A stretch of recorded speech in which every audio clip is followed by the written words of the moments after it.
સુરતમાં કોરોનાએ કાળો કેર વર્તાવવાનું યથાવત રાખ્યું તેમ લાગી રહ્યું છે। ત્યારે છેલ્લા 15 દિવસમાં કોરોનાના કેસો બમણા થઈ જવા પામ્યા છે અને શનિવારથી અધધધ કહેવાય તેટલા કોરોના પોઝિટિવ કેસની સંખ્યા 2000 નજીક પહોંચી જવા પામી છે, જેને લઈને આરોગ્ય વિભાગની પણ ઊંઘ ઉડી જવા પામી છે।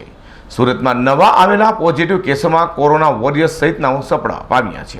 સુરત શહેર અને જિલ્લામાં કોરોનાનો વિસ્ફોટ થવા પામ્યો છે, જેને લઈને આરોગ્ય વિભાગની ઊંઘ ઉડી જવા પામી છે। ત્યારે સુરત મહાનગરપાલિકા અને સુરત જિલ્લા આરોગ્ય વિભાગના જણાવ્યા મુજબ શુક્રવારે સુરત શહેરમાં 1720 અને જિલ્લામાં 435 મળી કોરોનાના નવા અધધધ કહી શકાય તેમ 2155 એટલે કે 2155 પોઝિટિવ કેસ નોંધવા પામ્યા હતા, જેને લઈને કુલ પોઝિટિવ કેસનો આંક 85451 થયો છે।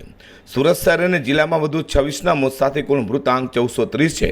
સુરત શહેરમાંથી 642 અને જિલ્લામાંથી 227 મળી કુલ 869 દર્દી કોરોનાના માત આપી સાજા થઈ ઘરે પહોંચ્યા હતા, જેને પગલે કોરોનાના માત આપના દર્દીઓની સંખ્યા 72856 થઈ છે।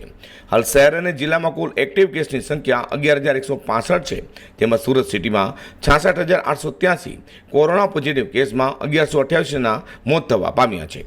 તે સુરત જિલ્લામાં કુલ 18633 કોરોના પોઝિટિવ કેસમાં 302ના મોત થવા પામ્યા છે।